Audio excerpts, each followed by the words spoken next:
Hello and welcome to What Moves Us Express, Or alternatively, what doesn't move us?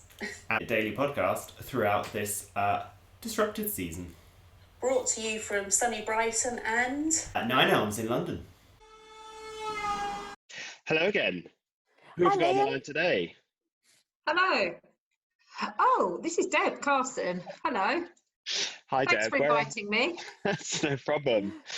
Thanks for joining us for What Moves Us Express. Whereabouts in the country are you? I'm in Rochester, in Kent. And is that where you live? It is where I live, yeah. So I'm used So, to home working. So the so you're not lockdown making hasn't been quite as painful for me as perhaps for some. right. So you're not making any unofficial journeys and non-essential journeys. No non-essential journeys unless you count. Is the allotment essential? It is to me. Oh God, To get somebody's ringing me. Sorry. All right. Note to self: always put phone on silent when you're in a podcast environment. No problem. Keeps it real. Yeah. Right. So we have a list of questions for you, if that's okay. Yeah. We're going to go to. So we've already answered a bit of the first one, but the idea of these sessions is just to give a little view into how people across the rail innovation community are responding to current COVID conditions. So let's start with who are you and what do you do? What do you do? Well, what do I do? That's a very good question. I'm freelance, so I do quite a lot of work for the rail industry. I do some work for local government on inequalities and diversity and community cohesion, but mostly what I do is work for the rail sector. And of that rail sector work, quite a chunk of my work is for a group called the High Speed Rail Group, which is a group of companies with an interest in high speed, essentially. So I'm their head of operations, and so I kind of look after that group, make sure that do everything from the very boring sort of bureaucracy associated with a membership organisation right through to managing their programme for the year and making sure that we come in on budget and that we're meeting our objectives and engaging with the right stakeholders and all that kind of thing. So quite a varied role. And how do you run a membership organisation when you can't leave your house?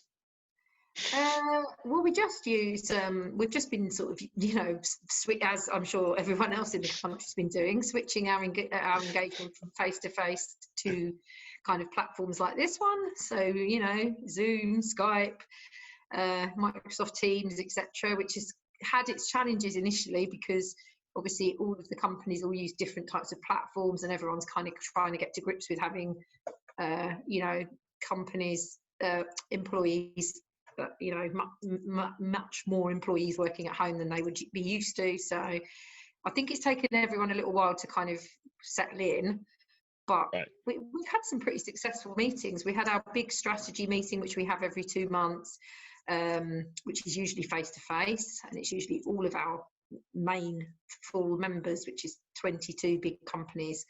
So we usually have at least 25 people around the table, if not more. So that was a big kind of test for us to be able to run that meeting effectively. And we had 35 people on Microsoft Teams, and it worked surprisingly well, actually. We had a really good meeting. So Did you mute everybody else? pardon?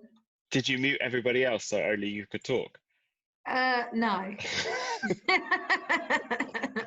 No, I didn't, and I had to keep remembering to mute my, when there was other noise going on in the background, because what I'm not used to is having other people that live in my house actually here during the day, because they're usually at work.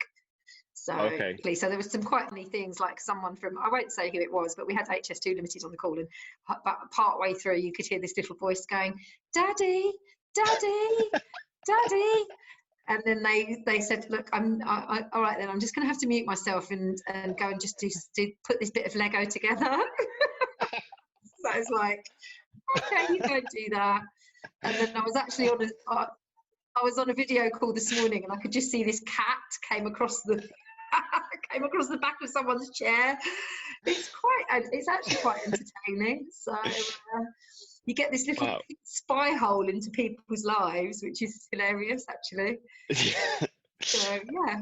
When this is all finished, we'll probably have a much better relationship with each other. Yeah, like you now know like what colour my dining room is. I know you've got some nice plants in your front room. I know that Juliana's obviously really good at putting different backgrounds on them because she's got a fake background. Obviously I don't even know how to do that, so She got the Queen Mary or something, the Queen Victoria. Queen Victoria. yeah. Just to record, Deb's wallpaper is blue.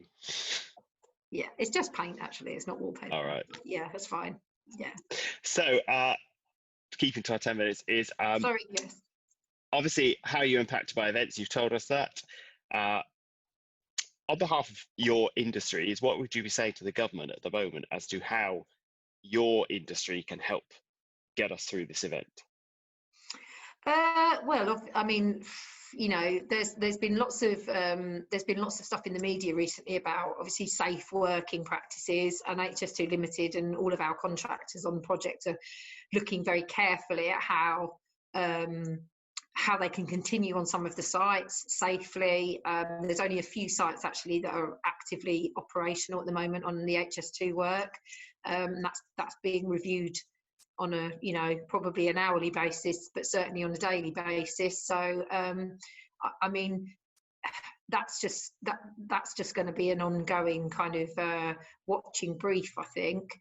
And there has been quite a lot of, you know, anti-HS2 people kind of using that as another excuse to bash the project, as there are often people looking to do. But I'm, you know, I mean, I'm quite confident that you know, HS2 is a big project and has got some very high bars with regard to safety and well-being of employees, and so you know, that's a real positive to come out of such a big project.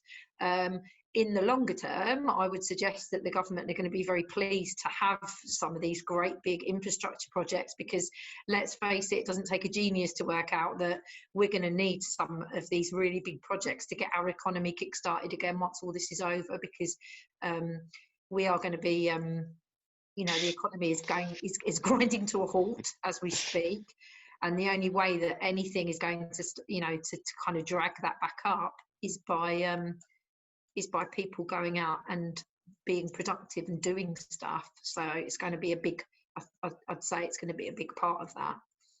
Yeah.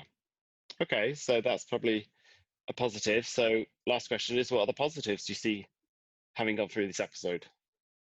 I think the positives are that I think, for one thing, I think a lot of employers who in the past have kind of considered home working to be something that to be avoided, because people are, you know, how else can I put it?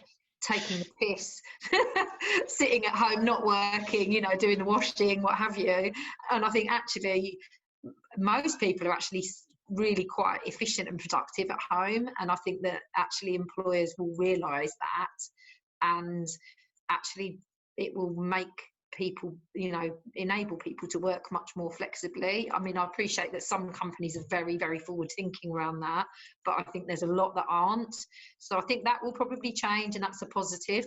And hopefully, if I can sort of tie that into the transport sector, as that's the main sector that I work for, I would really hope that that translates into much, much more flexible ticketing, and particularly season tickets and stuff like that for people going forward, because I think something like this has got the potential to really change the way that people travel in the future. Yeah. And so, you know, people are going to have to be able to buy much more flexible season tickets. And I will get this political point in, apologies, but you know, I hope that, as well as kind of applauding the NHS on a regular basis, which I thought was a wonderful thing to do, but wouldn't it be nice if, as well as applauding the NHS, that, you know, we could actually pay people properly that work in the NHS, and actually appreciate that our public services in this country are fundamental to the, you know, how the country operates. You know, all those whether it's the NHS, whether it's the police, whether it's local government, who are now being asked to sort of administrate all of these hardship funds across the country, they're all actually really important parts of the UK that need to be funded better than they are, I would suggest. So I hope that it just makes people think a bit differently about that. Yeah. Great. Well, thank you very much for joining us today. That's okay. And good luck with the Zoom working. Zoom working, yes. Yeah. I'm going to my allotment soon, so I'll be digging for victory there. Send us some courgettes. I will. Thanks, Deb. Thanks, Bye. Tom.